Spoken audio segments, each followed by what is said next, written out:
We'll call this special meeting of the City of Topeka governing body for a budget work session to order. With that, if everyone would rise for the Pledge of Allegiance.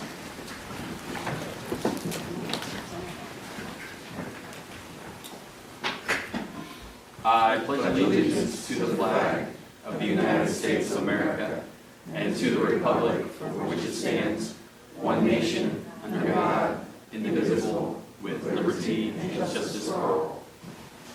All right, if the clerk would call roll, please. Mayor Duncan. Here. Councilmembers Hiller. Here. Valdivia Acala. Ortiz. Here. Banks. Here. Kell.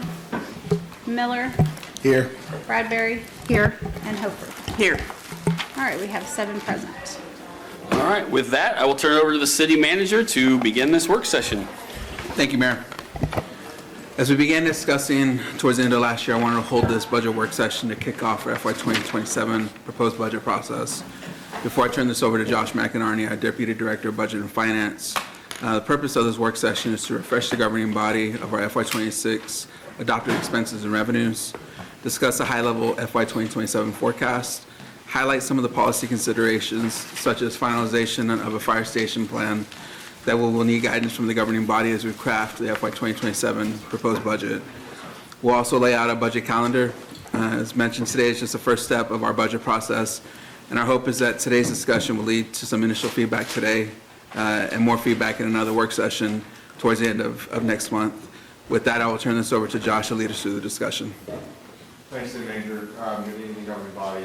Obviously, special budget work session, we're talking about the budget tonight. And kind of the reason being is we don't want to put a budget to bed in September and then not talk about it for a couple months. So the purpose of tonight is to be proactive, tell the governing body what are some things, policy considerations that we're mulling over for the upcoming year, get various feedback on what is a priority, what's not a priority, et cetera, and then just kind of a high-level snapshot of where we are financially now. Full disclosure, preparing a 2027 budget in late 2025, it's early.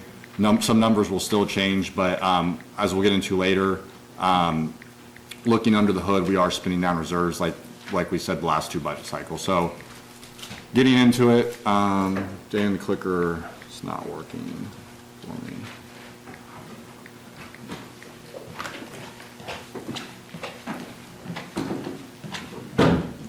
Oh, there we go. I didn't have it on.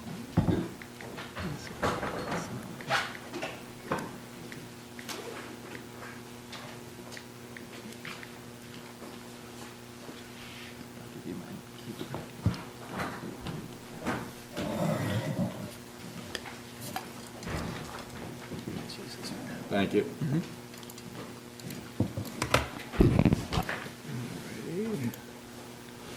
So just as a reminder, the 2026 budget was set balanced, but we balanced it with past built-up reserves that we garnered through 21, 22, and 2023. So just as a reminder, where do we spend money in our general fund, and how does our general fund generate money?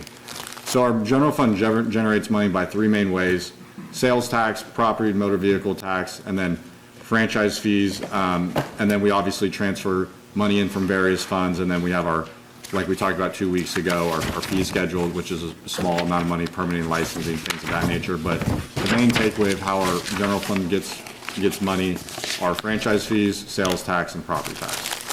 So what do we spend that incurring revenue source on? So main thing in the general fund is public safety, police and fire.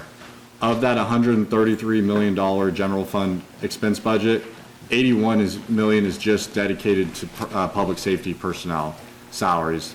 Now, salaries is in the form of health care, overtime, payroll taxes, any holiday pay that they may incur. And then obviously the next portion of that is just non-public safety personnel.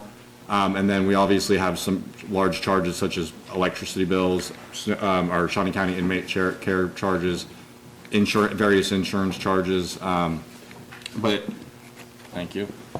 High level, we set the 26 budget unbalanced, or no, we set it balanced, but we had to have an influx of reserves to make it balanced. So we did not have enough recurring revenue as currently structured to cover those recurring expenses. So obviously a lot of numbers on this slide, but I thought this was a good illustration of how post-COVID, we had a rise of revenue in current cash balance in the various funds versus how we've been spending that down in 25 and in 26, and then without a structural change in 27. So just a couple of highlights. General fund is obviously what was on the previous slide. So we had a high fund balance in 2023. We transferred about $2 million of that to projects at the end of 2024, and then in 2025 and 2026, we plugged the operating budget with built up fund balance. Now we're still well above our policy as it currently stands, but as we dip into 26 and 27, we're getting 26 will be barely above that 15%, and then 27 without a structural change will be below that 15%. A couple other funds of note, and we'll talk about these later, are our special highway fund. That's funded through the gas tax from the state. Now, if we look back at 23 and 24, 22 and 23, that had a high fund balance because we had a lot of vacancies. So we currently had about 40 street crew workers. In mid-2023, we had about 20 vacancies to where we weren't getting the service done, but we were also saving money on personnel costs. We did a union reopener, we raised the wage, and fortunately we filled those positions, but we filled those positions at a cost, and now we have more expenses in that fund than revenue going in, to where looking ahead, we'll eventually have to subsidize that fund for 2027 to stay in the black. And then also too, one thing to note is in health insurance. I always harp on health insurance because of our general fund, that $133 million, $10 million of that 133 goes solely towards our health insurance fund. So it's a transfer from the general fund to the health insurance fund to pay for Blue Cross and Blue Shield bills. So that fund balance has been being spent down partly because we did health insurance holidays where we didn't make that transfer, and also because we had rising claims in 2025 and 26. And luckily we mitigated that through transfers and some other things, but where we're stabilized going forward, but that's a big portion of our general fund expenses that is going to that fund as revenue. So basically takeaway, you see a kind of like a normal distribution chart of goes up and then it goes down.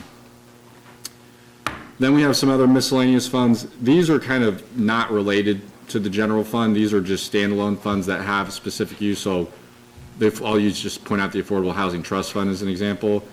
There's an RFP going out for next week, but these are funds with dedicated uses. Now we'll find ways to try to spend some of these built up fund balances down to where we could offset costs in the general fund. But by and large, these are not necessarily tied to what's on the previous slide, because the previous slide was either derives its revenue from the general fund or it's funded via property taxes. And then our enterprise and sales tax fund. So these are where we fund either our capital projects out of, or we have rates that go into the fund to pay expenses to provide the service, such as parking in our utilities fund. Now, just a couple highlights. That countywide sales tax, the reason that's gone up about double in about the last 4 years is for a couple of years we didn't do projects where we forego doing I-470 or 17th Street I-470 to McVicker because of cost in 23. So we shelved that project for later years. Now, because of that, we weren't expending any projects, but in the future we'll be doing 15th to 21st on Topeka Boulevard, Huntoon Street, to where those projects will be spent down in subsequent years that aren't seen on the chart. The citywide half-cent sales tax. So that's obviously a very high fund balance, near $40 million in 2024. The reason that got so high was because coming out of COVID, during COVID, we thought sales tax would fall. The opposite happened, but in that reaction, we lowered the amount of projects we did. So there's a natural surplus. Now, there is a plan to spend that down doing numerous amounts of projects. So we do have a plan to spend that down. Another fund we're talking about tonight is the parking fund. So right now there's not enough recurring revenue in the parking fund to cover expenses, to where in 2027 we will have, like it's been communicated before, difficulties making the bond payment without either a rate increase or a subsidization via another funding source. And then finally, we have our utilities funds. Our current rate structure is set through 24 through 26, so we'll spend a majority of this year talking about what does that next rate cycle look like. Now, just as a reminder, those fund balances are protected by bond covenants, so we're required to have a 1.25 debt service coverage ratio in each one of those funds, and so that's, as we get through the year, we'll keep the council where we currently stand on our current debt service coverage ratio, and then anything we do out of our debt service fund and then our utilities fund, we always want to engage our bond counsel and financial advisor, because there's ramifications. If we don't raise rates, what does that look like for bond covenants, et cetera? So we want to confer it with them before making any decisions on those funds. And just as a review, kind of going back to the second slide, is just high level, any city in America, what the main things they spend money on are personnel, infrastructure, capital projects, and any equipment. So personnel, like I said before, that's about 85% of our general fund, and then healthcare is 10% of our general fund. And then capital projects, now, we don't necessarily pay for capital projects out of the general fund. Those are funded through either the debt service fund, which is Fund 301 debt service fund on that other slide, or they're funded via sales tax funds on the previous slide, or they're funded out of the enterprise funds. And then just a couple of other high-level major expenses are, we have to make, for the cost of inmate care with the county, we made $1.5 million payments in 2025 to the county for that service. And then the Evergy street lighting, we're responsible for paying the electricity on those bills. And Evergy maintains the maintenance of the street lights. That's about $1.8 million. Then we have just our general insurance, which is about $3.5 million. So those are just some of the big items that we spend money on. Now, what are ways cities generate revenue? So we have our sales tax funds. So our current rate in the general fund, we get about $40 million from the general sales tax. So current rate is about 9.35%. If we were to theoretically adjust that plus or minus 0.1%, it's about $4 million.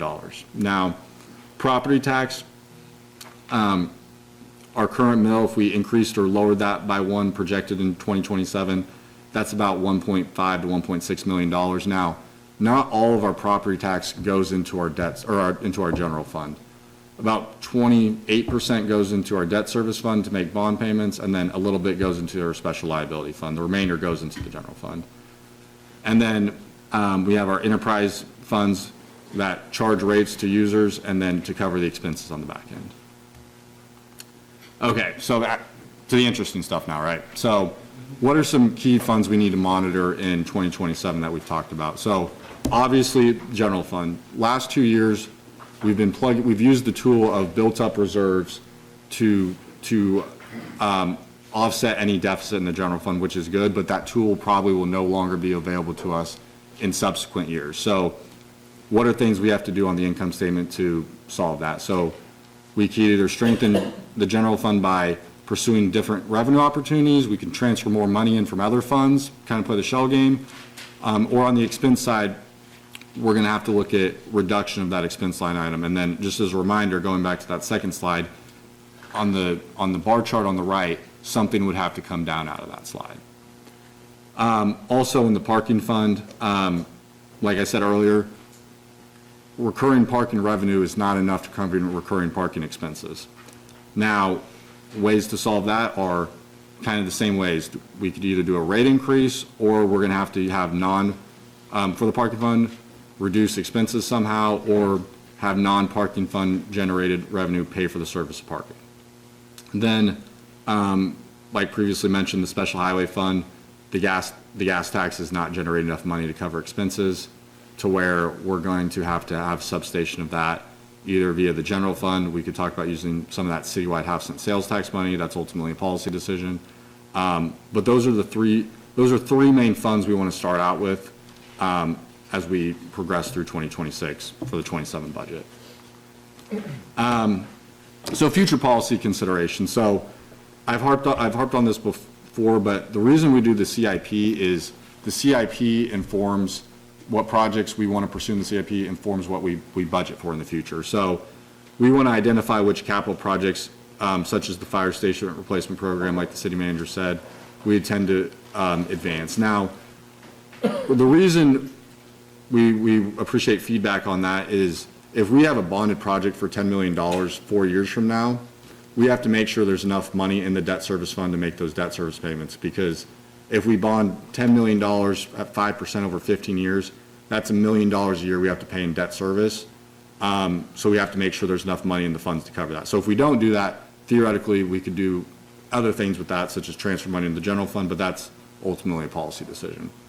There's Project View. So that's about 190 unit development in downtown Topeka. Now, the way that would be funded is a $1.5 million economic development grant that would be paid back over 25 years, but then it would also include a $1.1 million purchase of the parcel. Now, up front, that would be $2.6 million of cash that we'd have to use out of one of those previous charts to pay for that project.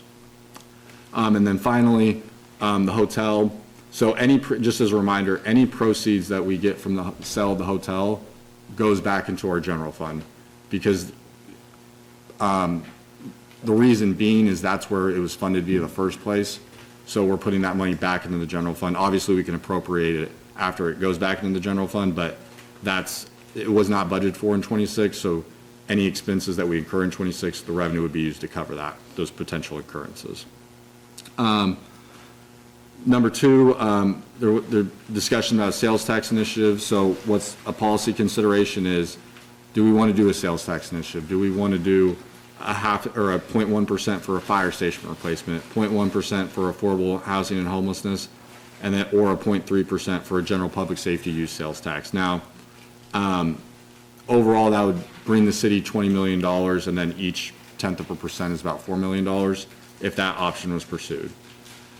Next, current utility rates are set through 2026.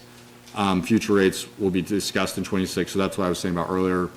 Our rates are set in 3-year cycles. So for 2027 through 2029, we'll have to be talking about that at some point this year.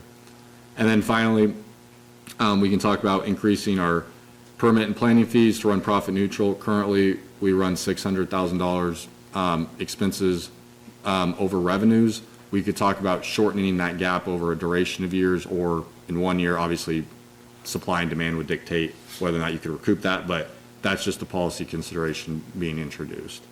And then finally, union contracts, just to keep the council in the loop. This year, we'll be negotiating 2 union contracts, both out of the utilities fund, in water and wastewater, and that's ASME Water and WPC. And then next year, for the 28 budget, that 3-year cycle of police, fire, Teamsters, and AFT, which are basically almost all the general fund, is expiring, and we'll have to bring that back up again. So early initiatives for feedback. So kind of like I said earlier, do we want to repurpose some of that citywide house and sales tax fund balance to fund street operations? So basically, that would be a transfer to fund any street operations out of that special highway fund. We could do a continued spin down of fund balances. So on slide 3, we could transfer money into the general fund or into other funds where need be via fund transfer. And then going on to the parking fund is currently, of the parking fund budget, about 16% of the expense budget on that is used to pay bond debt service payments. Now, since it's backed by full faith credit of the city, we could actually on our ledger pay those debt service payments out of our built up fund balance in the debt service fund.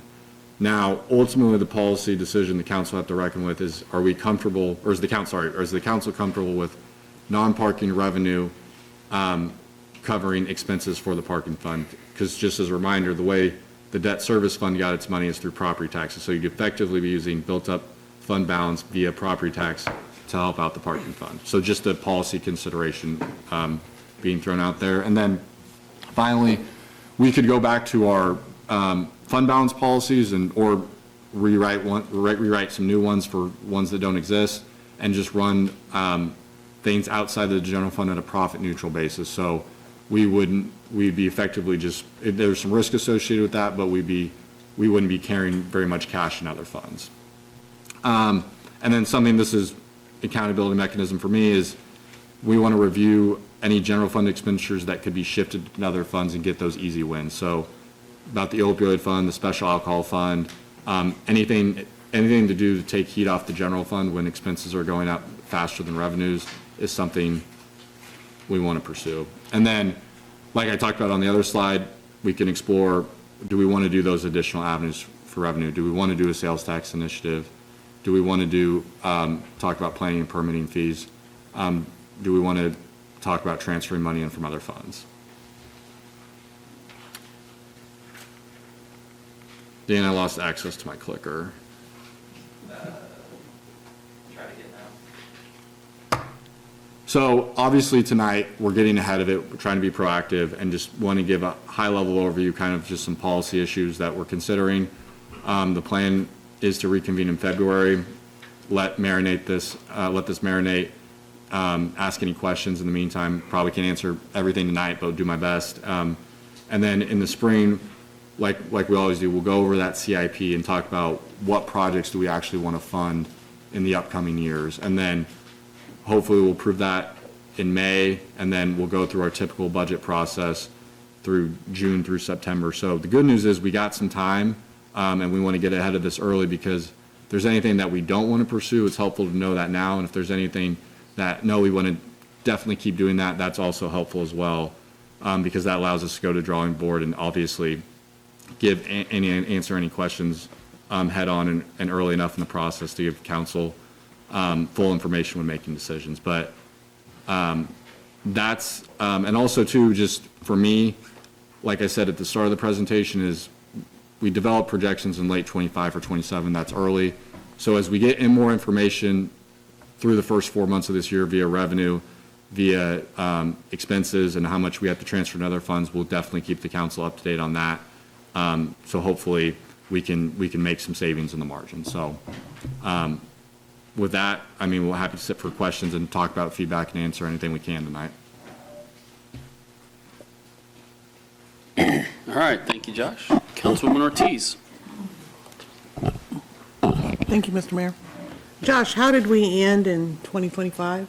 So- Were we in the negative? Were we? So we still have one more month of sales tax to collect, but by and large, so we're going to spend about 127.4 million, and our revenues generated are about 6 million less than that. Now, that money to plug that gap is coming from our built-up fund reserve. So we initially thought that number was going to be around 9 million in 25, but we're only going to plug it with 6. Now, how did we go from 9 to 6, right?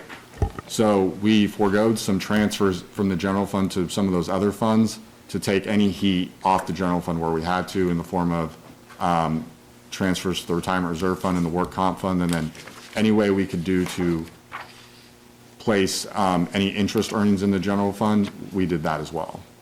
So by and large, our recurring revenues were 6 million less than our recurring expenses, but we're using that heavily built up reserve to balance that. Okay. Councilmember, I'm also going to take this opportunity to gush on Josh a little bit. He and the team they went through scrubbing through a number of our capital projects and found some, some savings or things. Yeah, so basically, obviously, a lot of turnover the last couple of years, some transfers, things got missed. So as we're going through an ERP change, it's time to good time to reevaluate everything. And so we had opportunities to place built-up funds in our capital projects funds back into the general fund. Okay. When we have past projects that don't get completed, does that money get rolled to the next year? Yeah, so the way it works is we transfer that money into a capital project fund. So let's just say we transfer $1 million. And then the reason we have a capital project fund is so we can easily track the spending on the project. So it gets rolled over forward to a year, and then wherever money that fund came from, and let's say there's a cost underrun, it goes back to the fund it came from. So if we cash funded out of the general fund $1 million project and we only spent $900,000, that $100,000 of savings goes back into the general fund as a revenue. Well, the reason why I asked, and I don't know if that's HUD money, but, like I know Highcrest, they had a project that wasn't completed back in 2024. And then yeah. that came back. Where did that money, was that money spent, or is that money earmarked and saved? Is that what you're saying? So it is spent, and those projects are done, or I think there's still one lingering still in Highcrest, but we did an internal temp note to pay for those, so that money's transferred into a project fund and we track that. But most of those are done. I know the couple are still going on, but any underruns for that would go, in this case, back to our debt service fund. Okay. And then, if I may, Mr. Mayor, Yep. I know I've been on this board just a few years, and I know at one time we did early retirement, and I wanted to talk to my colleagues about that. Have we thought about that? Because if we're going to do that, we need to do that now and not wait, to start getting it in people's minds and heads. And I'm not talking about me, I'm just talking about the employees. So Councilwoman, we have had those discussions. I know you and I talked about that, sat down with Josh and with Alicia about it. Some of the high level response or the initial feedback for that is that, I mean. I would just say, keeping it high level is the more lucrative option you give out is going to cost more to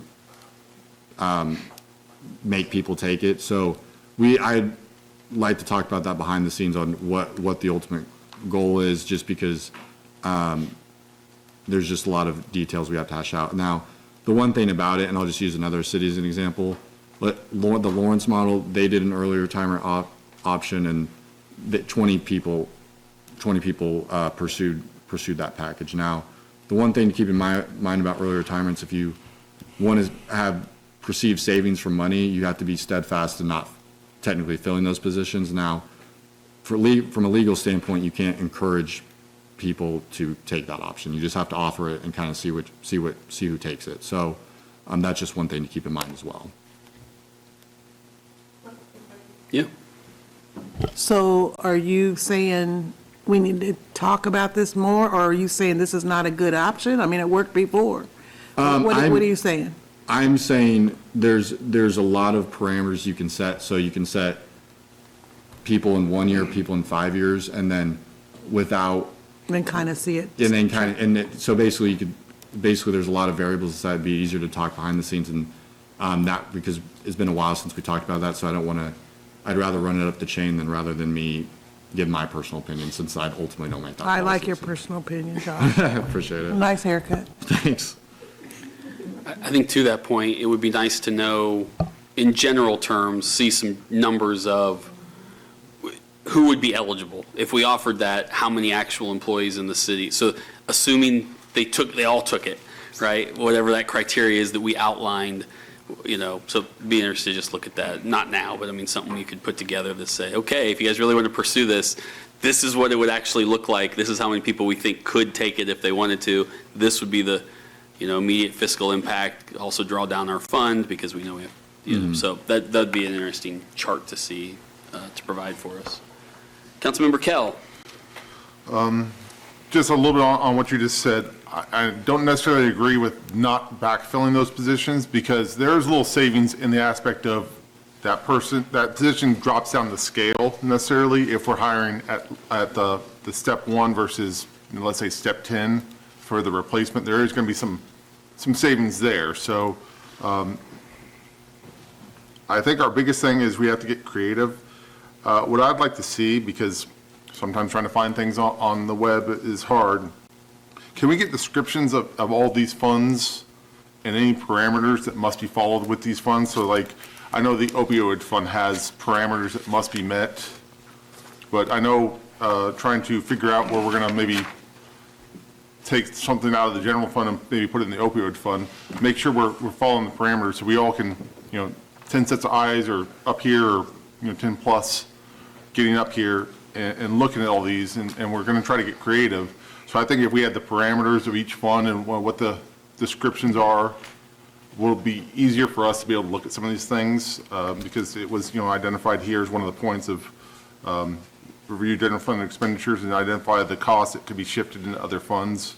So I think if we could look at that and find out what the parameters are for some of these things, we could get a little bit better on trying to maybe yank some of these things out of the general fund.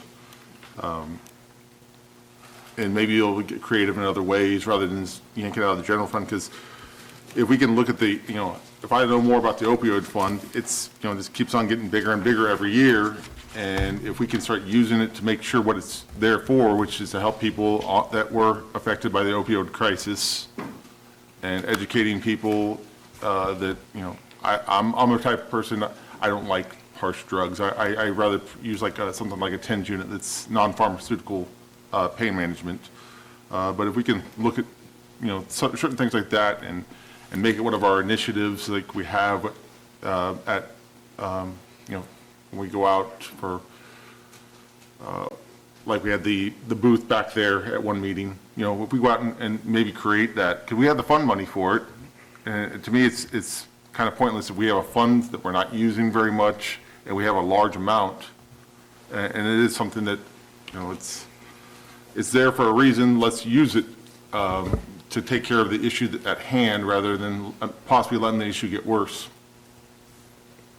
And one of the thoughts that we had to that, Councilman, was ensuring that each of our public safety personnel have the training to administer Narcan and to ensure that they have that resource available to them. So I've talked to both chiefs about ensuring that that is, in fact, the case. And then also, too, like one of the things, if we're purchasing if we're purchasing Narcan already out of the general fund, we'll make sure that we charge that material to this fund to kind of, I don't want to say supplant, but basically pay for those materials out of the opioid fund rather than the general fund. So yes. That's what that fund's part of what the fund's intended. It's hard to find that information exactly. That's the reason I asked for it. Yes, sir. For we can get that stuff. But that's what that fund's intended for, is to help train and also hand out Narcan, and also for our officers and other staff members to have it on them to be able to use. But I think if we can kind of get a little bit creative by knowing what we can and can't do out of certain funds, we can look at things and say, yeah, let's shift that over and use it, because we're sitting at, what, 1.3 million on the opioid fund. So, and 5 years ago it was 28,000. So I think we need to look at especially the training aspects out of that. One of the reasons we wanted to hold this meeting tonight, early here in January, was if you want to encourage you, if there's things you want to see from staff in terms of data, numbers, information, tonight's a good chance to ask that. So because we have a runway to give them time to start working on those. So in that vein, I think what would be helpful to us and to the public too, as we work through this budget, is if every department could, we'll say pick 5. But the 5 categories where they've seen the largest increase in costs over the last 5 years. Now, personnel is going to be number 1 on that list, but every department's going to have some differences, right? IT, we've had a horrible increase, not their fault, because some of these companies just love to increase their licensing fees, right? But if you look at IT, I'll bet the licensing fees we've had to pay, we don't have a choice, we have to pay those, right? But that may be one of those. But so I know each department, it'd be nice to see from Public Works what the cost of some of those costs of goods have been in terms of actual asphalt and those things, to give us both a perspective on why some of these costs have gone up, but 2, to help explain to the public that's why these costs have gone up. Because I don't think we've seen that kind of breakdown, some kind of 5-year chart on the top 5 things or whatever from each department. And I think that would help us, again, kind of wrap our heads around some of these increases that we've seen and have a better conversation about it. So if that could be done over the next month or 2, that would be great. Yep, yep, we'll get that. Yeah, and like I said, each department is going to have some of the same things and some are going to have a few different ones, but that'd be wonderful information. Councilmember Hiller. Oh, sorry. And then, yeah. Did you have your hand up? You guys did simultaneously. She hit it as you raised your hand. Oh, okay. Well, I've got some old ones to bring back out, I guess. First broad question is, has there been, city manager and I've talked about this a little bit, a willingness on the part of lead staff or your designees to look throughout our entire system from a management perspective, not just a budget perspective, but from a management perspective about what are we doing, why are we doing it, is it accomplishing, is it important, is it a role of government, is it important right now? Rather than just moving money around, I just wondered if there have been any beginning of that kind of review.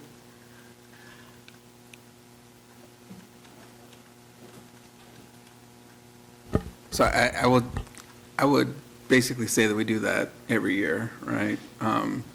Whether it's project-based, whether it's program-based, I mean, depending upon, I think that we have some opinions of some of the things that we do that maybe, should we really be doing it? But we also understand too, I know last year we talked about, as we were going into the budget process, we talked about some of the social service grants, right? And so there's positions on both sides of that. Do we continue at the 1.5 million or I think it was 1.7 or something? Do we take a little bit out of that? I don't know. Those are questions that as we go through the budget process, we're going to have those discussions. And I think that there's definitely some, you want to call them sacred cows, if you will. But knowing what we're dealing with, those are questions and discussions that we're going to have to answer as we go through this process. Okay.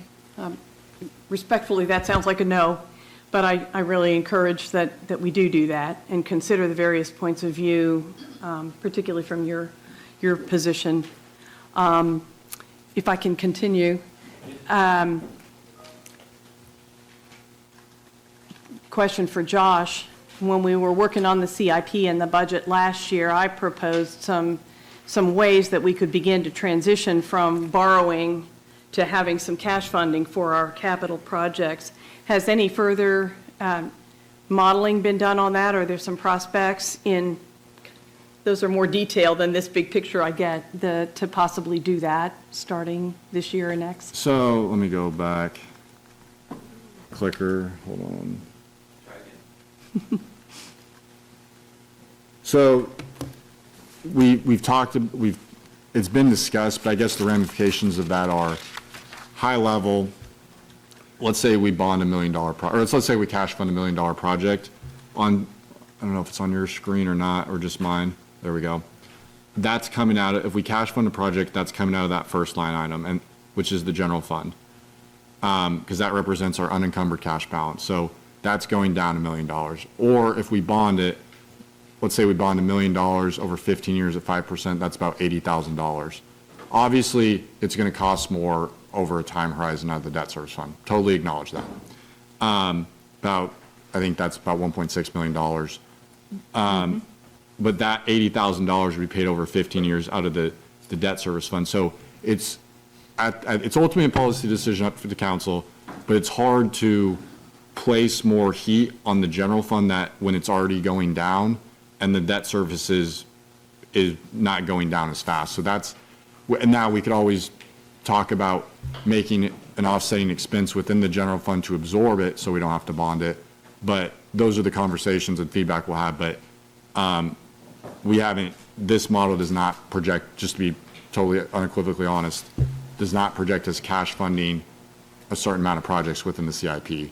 The way this model was set up is whatever we approved in last year's CIP is carried forward into the future. Now, obviously, when we talk about this upcoming year, subject to change, totally get that. But just as a baseline, that's what we used, was what was approved last year. I just want to remind everybody that the proposals that we've gotten from staff are to continue borrowing more than we were before. We diverted some money out of the debt to the general fund from what had been going to the debt service fund for 2026, correct? Yep. With the idea that we were going to transfer it back. I'm just finding that very unlikely as tight as things are. So I'm just wanted to check with staff and draw attention to that again, because that is, it's cumulative and it's deadly in a way.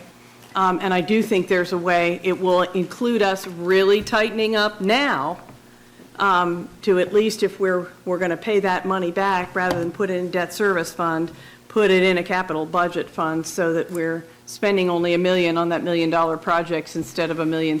Yeah, and then cumulatively. one thing I want to bring up to the council, and I didn't touch on this, is we get about $1.6 million, this is slide 5, from the state to it's cash to fund projects. Now, we previously had about $2.6 million identified in bonded projects, but The reason that federal funds exchange line item is going down from 25 to 27 is we're going to cash fund some of those projects that we said that we had on paper we were going to bond. So we took that feedback back in October, and so we went back to the drawing board. We're going to spend some of that down. That way, in this upcoming bond cycle, I think we'll be below that $9 million threshold for the GO bond. So that is being looked at, and we're doing everything we can, but there's only so much cash available at the end of the day. Understood. So- I just wanted to lay out and refresh that we all need to make sure that there is cash at the end of the day, and that we look out a couple years, not just at 6 months from now or Yep. something like that. I wanted to refresh also that sales tax is not something we get to make a decision about. We have to have demonstrated fiscal responsibility such that the voters are willing to vote any of these sales taxes, whether it's a new one or a renewal or a changed use, all of which we have some proposals for here.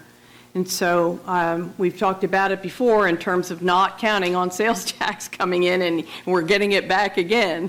But in particular, on the, I saw the proposal in here to talk about, to consider converting what is the half-cent sales tax for repair and improvement of our streets to basically street maintenance. And I find that pretty scary for two reasons. One, I would challenge staff before we go any farther with this to please inventory where we are with our major street repairs. Because we've been using countywide half-cent sales tax and what's supposed to be 100% of the city sales tax to fully repair the streets that we have, and we're not done yet. And I'm not sure that we have enough budgeted in the current two sales taxes to finish. So I think it would be really helpful for us to have an inventory of where we are. I know that some that we've already done, like 10th Street, that we didn't dig up, like we learned from that one, has needed to be redone again for some years. And so, again, I would really appreciate an inventory of where we are and the categories are in there on the citywide half cent. So where are we on streets? Where are we on alleys? Where are we on curb and gutter? Where are we on sidewalks?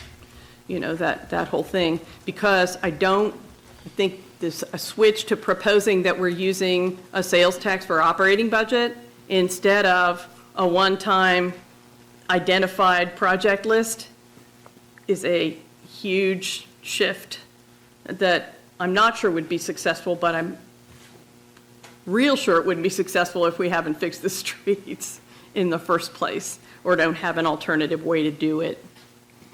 And last, again, within the sales tax discussions and kind of crossover with management, I've said it before, but I strongly feel that we need to finish any master plan before we start making plans to spend money on part of it. And my reference here is to fire, because we have never finished the fire plan. And I think as a body of the whole, no more commissions, no more whatever, in the first quarter of this year, we could finally do that after kicking that can for about 20 years.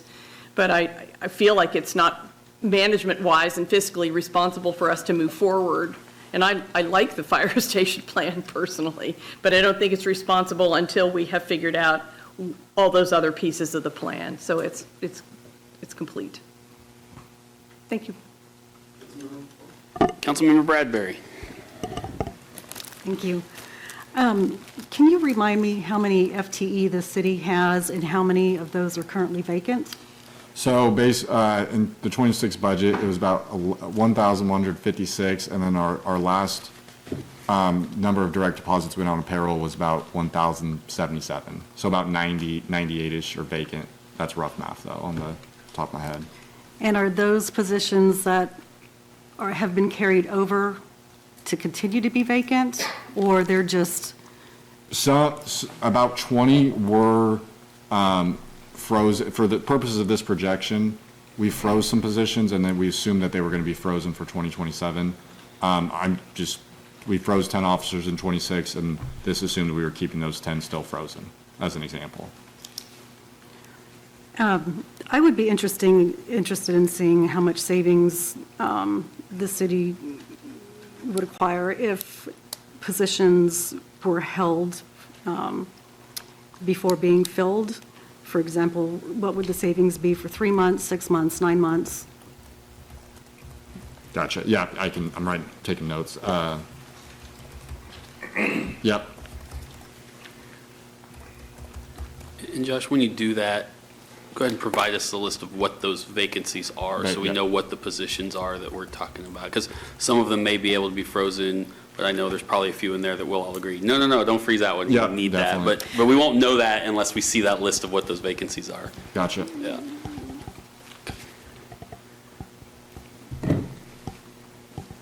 And then just another question. On the permitting and planning fees, you talked about bring it to revenue neutral. What would that look like? So if we did that in 1 year, that's a substantial increase, probably 25 to 30% in 1 year. Obviously, in theory, if you raise something 30%, that does not mean the same people who buy will still develop. So there's just some supply and demand factor, like I said earlier. Or you could prorate that in 12% over 3 years or something like that. So upfront, it would be a substantial increase percentage-wise in what they already currently pay.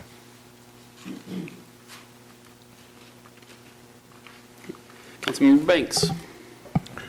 This is for Josh. Josh, just from my knowledge, I was wondering, these funds that do not generate enough revenue to cover the expenses to have them, what is the total impact does those funds put on our budget?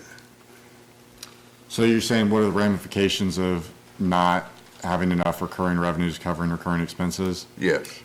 Obviously, just like you would at home, if you don't have enough recurring revenues to cover recurring expenses, it hurts. It could hurt the city's credit rating, hurt our bonding costs to where we would have to bond at a much higher rate. But it's not financial best practice to not have more revenue or not more expenses than revenue.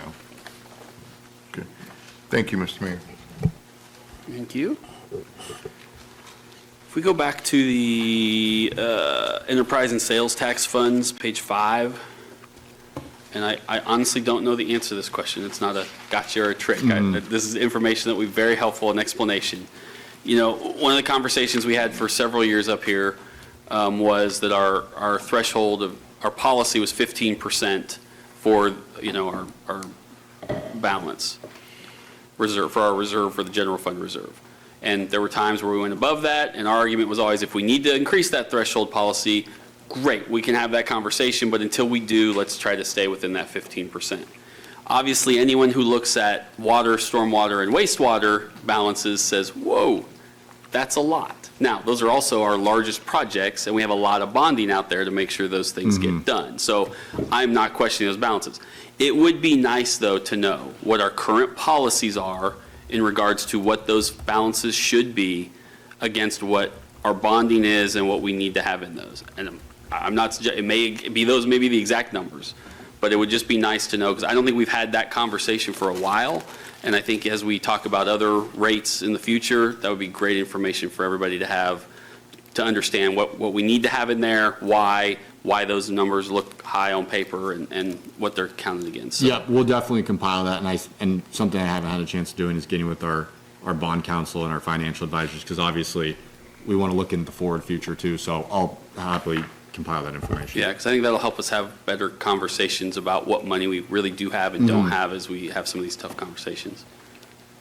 And some of those requirements merit, 185 days of operating? So that is our, and I don't want to get into Yeah. too much tonight because I don't know all the top of my head, but our current policy is 185 days cash on hand, but our bond covenants require 1.25 of debt service coverage ratio. So those are the two details, but I need to compile some information to supplant better answers. Yeah, just see how those mesh up with each other. And I know one of the conversations Josh and I have had is we haven't done a policy review on some of these policies for a very long time. And so this is probably a good time to talk to staff about starting to go through that, just to make sure we've got everything up to date, and city manager's now been here for a little while, so it's just a good time to go through and start looking at what our general policies are as it relates to bonding, as it relates to some of these revenue funds. So we're also going to be taking a look at that, just so we're all on the same page, and so everybody here knows what those policies are, so we know we're in sync or not. The other thing I've talked with Josh about, and he mentioned it and put it in here, we have a couple of things that we have had on the books for many years, and we just haven't made policy decisions. And so I'm just here to tell you, over this next year, as we go through this, we're going to need to move those needles forward a little bit. If we're not going to do them, fine. If we are going to do them, though, let's talk about what that would look like, because in having those projects continue to sit in the ledger, we have to make financial decisions and hold things back and hold funds back in case we decide tomorrow we're going to do that. So by not making that policy decision, we're holding on to dollars or future dollars that maybe we want to free up because we've decided we're not moving forward with that project or that endeavor. And so it's not really fair to staff to continue to have to carry those over. It's not fair to some of our departments who've been watching us for years say, when are you going to make a decision? Whether we like it or don't like it, please make a decision. And it would have an impact on our budget, positive or negative, either way, if we need to bond it over timeline. So we're going to be looking at some of those and having some conversations too about what processes we can put in place to finally make some of those decisions to help free up some of our budget issues. So just so you know, those are a few of the conversations I've been having with Josh and some other staff members.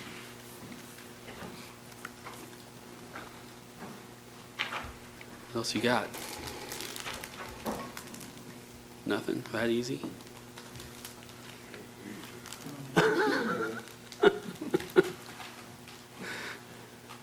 No, we good? City manager? Any? Oh, Councilmember Kell. And again, like I said before, trying to find certain things of this on the web is hard.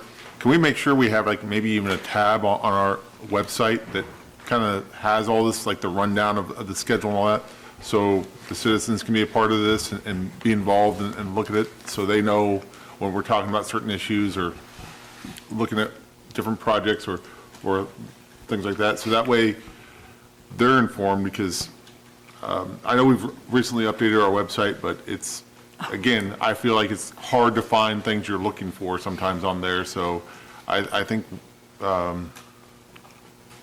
our biggest thing, we keep on talking about transparency. We need to have our website be transparent and be there, easy access for people when they're looking for certain things, because I look for things to help do this job, and I run into some of the biggest barriers trying to find things, and it's aggravating from, at least from my point, to try to find things. So if a citizen's looking for something specific for their, their livelihood, or, trying to help out or be a part of something, and they're just constantly getting the runaround on the website, I think we need to definitely have something out there so the citizens, especially, like I said, the schedule that, the tentative schedule that we have planned, to kind of get that out there so everyone can see it.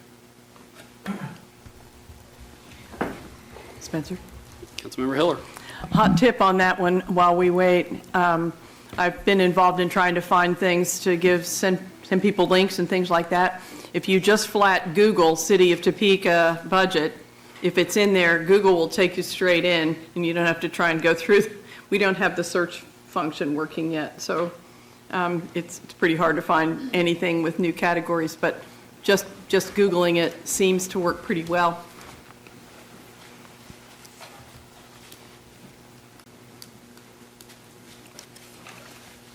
City manager? Thank you, Mayor. So after this evening, as the calendar laid out, what we're hoping is that we'll come back in about 30 days, answer any other questions. We'll provide you the information that you've requested, at least try to, because some of this might take a minute to pull out. But the hope is for the next session, start to hear a little bit more of your priorities, some of the things you want us to focus on as we begin crafting the FY 2027 proposed budget. Thank you for the time this evening. Really appreciate it. Yes, sir. Yep, Councilmember Miller. Thank you, Mayor. And I understand, I was listening to Councilwoman Hiller a second ago about the sales tax initiative, and I agree that is something that we've kind of mentioned before. But I think we need to do our due diligence and allow the public to be able to vote on something like that. They need to be a part of it in that situation for that specific thing, because we can't make it happen. But if it's an option for us, I think we should put it out there to the people and allow us to be able to know if that's even something we can do. Politically, I guess it's not great, but I don't care about that stuff. I want these things to get taken care of. And if that's a way, even though it's a little bit of a regressive tax for some people, if that's a way for us to be able to fund some of the things we need to do, which we do. You know, the affordable housing is a huge piece of that, and we really need to get some money going towards that. I think, I'm not sure if that fire station replacement has always been in that initiative. That seems like a recent thing. I'd like to fold that back into that general public safety and that come out of there. But I do think that's something we should put toward the public. I don't know how the mayor feels on that, but that's just kind of what I'm thinking.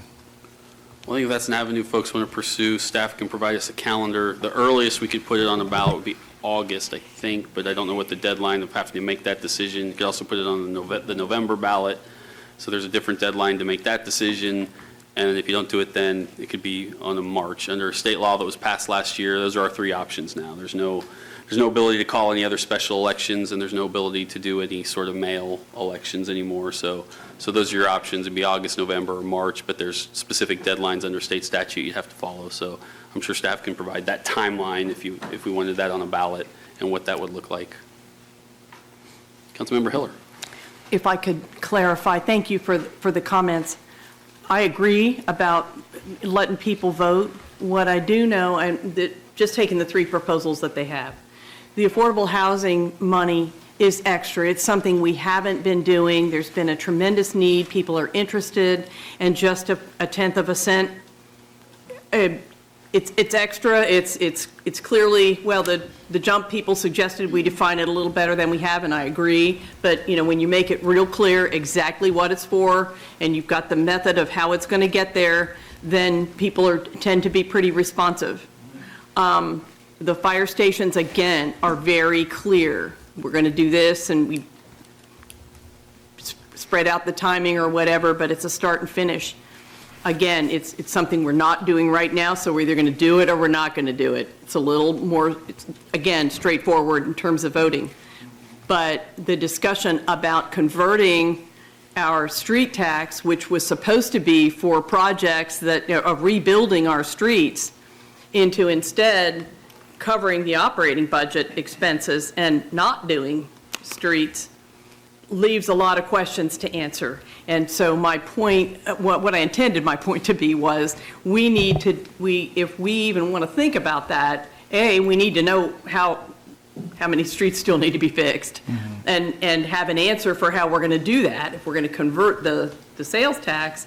But also, once we're talking about asking people to vote on new tax, they're really going to want to know, particularly right now, but anytime, did we do everything we could to strip out the budget that we have? We're not just asking them for extra. We need to really demonstrate, in my experience, my opinion, however you want to put it, that we've done everything we could before we ask them to raise their taxes for operating budget. And so the same thing applies then to a public safety. If that's been coming out of the property taxes before, or the general fund budget, then before, to make it clear that we've done our due diligence, to be able to tell everybody that we did everything we could and show them before they would vote yes, I think. I So, completely understand that, Yeah, and I agree. that was- Our streets need to be a part of that initiative. Yeah. If But again, with the public safety in the general fund saying we want to augment the general fund Yeah. with more money, we need to, even though it's public safety, we need to show that we've just gone through everything we can to slim it down before we ask them, and be able to back it up, my experience, so. And that's fair. I imagine that's a little bit of, depending on whose opinion, how far did we Yeah, dig? exactly. You know, but I'm pretty sure the staff will do their due diligence. So, okay, thank you. you have something, City Manager? Councilmember Hofer. I recently saw that electric and hybrids are going to pay more in fees when they go back to get their license renewed. Are we going to get any portion of that? Because I was hoping that was going to be something that kind of built up the gas tax fund. Is there any word on what's going to, if that money's all staying with the state, going to the county? Do we have any idea yet? So I don't know, how much of a car tag fee do we get? So, that just goes into our general, or Just overall, so when you go and you pay $300 for your let me look that. car up for tag, you. obviously that gets split up among multiple entities. Do we know in general Yeah, what so percentage about- comes to the city? Yeah, so it's about, for 2025, it's about $5.5 million now. 70% of that 5.5 goes into the general fund, 28% goes into the debt service fund, and the remaining 1% goes in special liability. So about citywide, $5.5 million. Right, so that fee increase will go to that. It will not go to the special highway fund. There is talk of a fee on electric vehicles when you go to charge your vehicle at stations that would go in to the state highway fund. Now, that in no way will cover any of the percentage of losses that we've seen in a decline over the gas tax over the last few years. There's been floating of whether they increase the gas tax. I can tell you there's lots of conversations with the state of Kansas as to what that decline has meant to cities in general across the state of Kansas, asking the state, do you have a plan here? I mean, are we going to be on our own? Hopefully not, but if we are, it'd be nice to know that now and let them know what the impact of that is, or if there's ways they can start looking at ways to replenish or move some dollars into that fund to offset it. And they don't have that answer yet, and they're not going to have that answer this year. They just aren't for a lot of reasons, some practical, some political. It's going to be next year before they probably really take that up at the legislature. Well, I was just curious, since it was increasing, if we were going to see anything from it. So I'd like to know that. Also, I'm assuming that on the property tax funds, properties as they're coming off their exemption years, such as Mars, we're going to see finally property tax from them. Have we accounted for that in our budget? So, no, we have not accounted for that. So I would need to get with the county to see what is technically coming off the roll within the next year, because we're kind of dealing with the 1 year problem right now, right? Because 27, we're structurally unbalanced. So I can see what's coming offline in the next year to see how much of a material difference that would make. We got a list at one point of projects, or the buildings and properties that were coming off of that, but I didn't know what kind of money that might mean going forward coming into our property tax fund. So Yeah. And I guess the good news is June 15th is like the state of Kansas budget tax day, like April 15th, but we'll have that information for sure on June 15th, because that's when we get the estimated total assessed valuation for the next year. So I'll reach out beforehand, but we'll know for certain on June 15th. So that's not included in this budget at this point? No, that was, what the property tax appreciation, what was assumed was whatever our assessed value that we got November 1st increased by 3% for the next year. So just a 3% growth. Now, the prior year was about 4%, so we assumed a little less just to be on the conservative side, but those days of where we had assessed value over 8 or 9%, like from 2022 to 23 and 21 to 22, we're not assuming that rate of growth again at this time. Well, if they cap property taxes, it's going to limit what we get, but ones that are coming off of their exemptions, that could help quite a bit when they're large projects like Mars. Yep, and then, the reason why we chose that 3% was, in case that policy decision was made at the legislature, we kind of quote-unquote cover ourselves in that way. Okay, thank you. Councilmember Kell. So I'm going to be a broken record here on this. The button, sorry, didn't turn on. I'm going to be a broken record on this one. I think our biggest thing we need to look at is the keeping it simple, keep it basic. Look at where our priorities are. Right now, if we try to take a sales tax on roads to the public, they would shoot it down in a second, I believe. And that's partially because I don't think we sometimes focus where it needs to be done. I see sometimes we have a residential neighborhood that might see 200 cars a day on that road being worked on, when I've been saying for years our arterials are the biggest things we need to be working on. And those are the ones that see 10,000 cars a day on those stretches of road. We need to look long-term on those projects also. Prior to me being on council, I sat there and said that, a section of road that was being replaced needed drainage put in there because it turned into a river every single time it rained. That road was done, 6 years ago?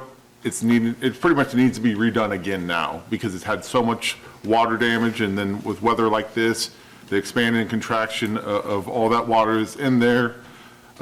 We need to look at, like I said, complete streets to me, I don't think we need to be working, everyone says we need to have a philosophy to work off of, but, to me, it costs, if we do a 6-foot sidewalk versus 3, we're doubling up our costs on things.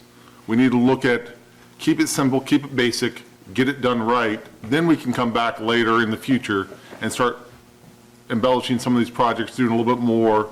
But at first, I think our arterials need to be our number one focus, sidewalks on the arterials, because there are so many areas that, especially like in my district, between 29th and 37th, there are no sidewalks, barely at all, and you have someone maybe walking from Aldi's back to by where I live. They're walking in the street with their groceries, and I think we need to look at those aspects of what's best need for the people, and the best need I think is arterials, because like I said, why work on a neighborhood that sees 200 cars when we have an arterial that sees 10,000 cars a day, and that's where we're getting our complaints that we're not working on the roads, we're not doing this, we're not doing that. They're not seeing it because they're not seeing it on the main roads they drive. Because you can drive 200 feet in your neighborhood, but then you're driving those arterials to get all over town, and those are the ones that seem like they're the worst off, and we need to look at those and prioritize those to the best of our ability, because those are the ones that we're seem like are hurting the most, and we're almost neglecting to a certain extent. And look at long-term, what's the best thing for that road. And like I said, if it's adding on something like drainage, yeah, it might be an added cost, but it's going to save us 5 to 10 more years on that road, lifetime-wise, rather than not putting it in. So I know I've said this, 10, 15 times, but that is where our focus needs to be. And that's across the board, not just roads, but looking at other things we have through our budget, and how we can almost, at this point, take out some of the fluff. I know it's nice, it looks nice, but is that what is needed at this moment? And with our personnel budget taking up 76% of our expenses, which now with two unions coming up, it might even increase even let's say up to 80%.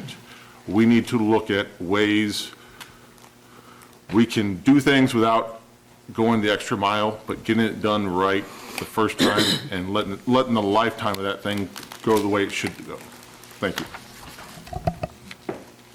Councilmember Bradbury. Is there a way we could survey the public about their priorities and maybe have that survey on the city website and have it open for, I don't know, a month or two to help inform us of the direction that the public wants us to go? Absolutely, ma'am. I also encourage every council member to just survey your own district sometimes. I mean, I've many times put out on my own social media, set up a survey and gotten a lot of feedback and asked for questions, and that's almost as effective, at least in your district, as anything we put out citywide. Get a little better response rate sometimes on those. Councilmember Ortiz. Well, I don't have social media, so I can't do that, Mr. Mayor, but. They can I call do- you on that landline. They sure can. And I do answer it.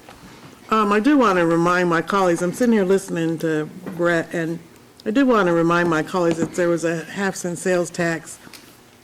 The key word was existing, that we can only use, we can't add anything extra. We got to tear it apart and put it back exactly like it was. And that sunsets when, Nick, do you know? It's October 1st, 2029. Yeah. So the citizens voted for that. I didn't because I don't have sidewalks by my house, or I don't have curbs and gutters. I have ditches. And so I'm paying for something that I won't get. But the citizens did approve that. So you need to look at what pot of money is going into certain places. And that's what I tell people, because, yeah, they want the bells and the whistles, but they didn't realize that when they voted for that. So just be aware of that. That's what part of that was. Thank you, Mr. Mayor.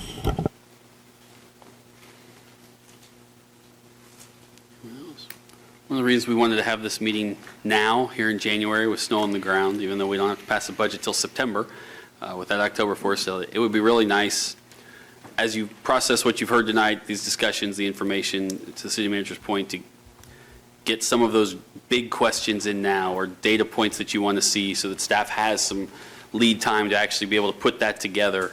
It would be nice if we, as we hit this summer, if we have a couple tough decisions in front of us or big conversations, to have those by then, not sitting here the last meeting of September where we have to pass a budget and then, forgetting that we've had 7 months of conversation.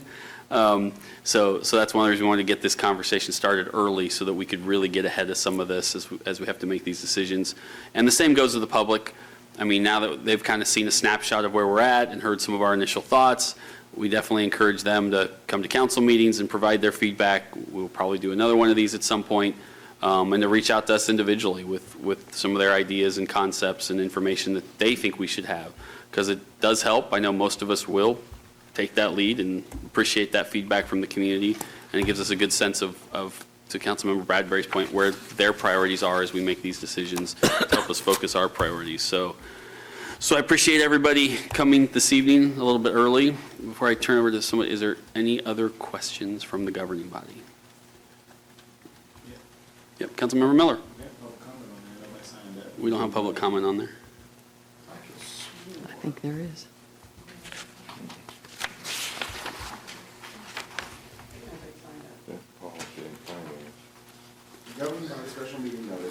Well, there's nobody signed up. I So understand that, so I'm saying. I know where we're at. Nope.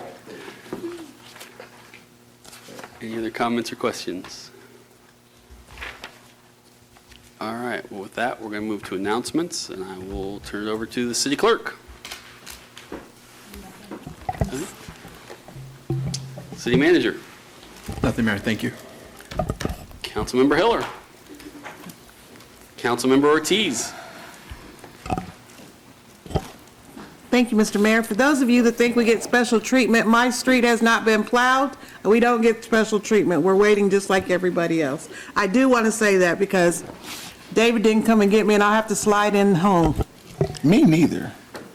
I told my neighbors when I became mayor, you won't be the first street, you'll probably be the last. And that's how it should be. Councilmember Banks. Nothing tonight, Mr. Mayor. Thank you. Councilmember Kell.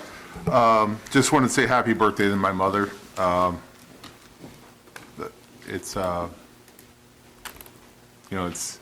hard when your parents get older and stuff, and you have to take care of them, things like that. I jokingly say, she brought me in this world, and I say she's probably going to take me out because she's probably going to give me a heart attack or a stroke from all the stress she causes me trying to do things at her age that shouldn't be doing.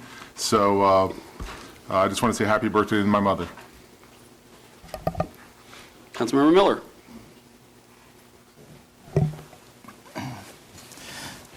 Roxanne, happy birthday to you. I don't know how you did it. If you had another chance to do it again, maybe you would, maybe you wouldn't, who knows. But I I have nothing further to say. I just, now that I know it's your mother's birthday, I do want to wish her a happy birthday. Councilmember Bradbury. Councilmember Hofer. I just want to remind everybody, next week's meet, right, next week, 1 week from now? Yeah, that's what happens when we meet on these extra Tuesdays. We will hold the interviews for the 3 candidates for the District 8 vacancy. There were 3 candidates. I believe that information's public, their names, or will be. I don't know what the process there is. Yes, they're public. We Okay. have Mr. Chris Phelps, Mr. Jeff Cohen, and Mr. Murray McGee is his name. All those will be, the applications are posted with the February 3rd agenda. So, and that will take place at the end of the agenda next week's. Okay. Just to give everyone a quick overview on that, they come in here, they will sit right there where Josh is. We will each ask them our question. Just to let everyone know, I did reach out to Councilmember Valdivia Alcala to make sure she was included in the process, and she has submitted a question that we will also make sure gets asked. They will not get to hear each other as they provide those answers, and then after that, we will have a discussion and conversation about taking a vote. 6 votes seats somebody in District 8. So that's kind of the process, is the short version of the process as we work through it. So just want to remind the public that that is happening next week, and that all takes place in public. So with that, I don't think there's anything else on our agenda unless somebody has a comment. Just to finish that one up, if for some reason people want to think about it or check some references or something, we can either decide next Tuesday or no later than the following Tuesday. Is that correct? Correct. Okay. Correct. Yep. All right. Councilmember Miller. Quick question. For that process, if none of them get 6 votes, what happens then? They have to get 6 votes. We sit here, we are would sit here required to over sit and over here until again? one gets a 6 If you votes. decide to start voting on the 3rd and you don't get there, you could choose to defer to the 10th. However, once the 10th comes around, you got to keep voting until you get there. Yeah. Duly noted. Thank So you. one of them will get 6 votes. All right. I don't believe there's anything else in front of this body, so this meeting is adjourned.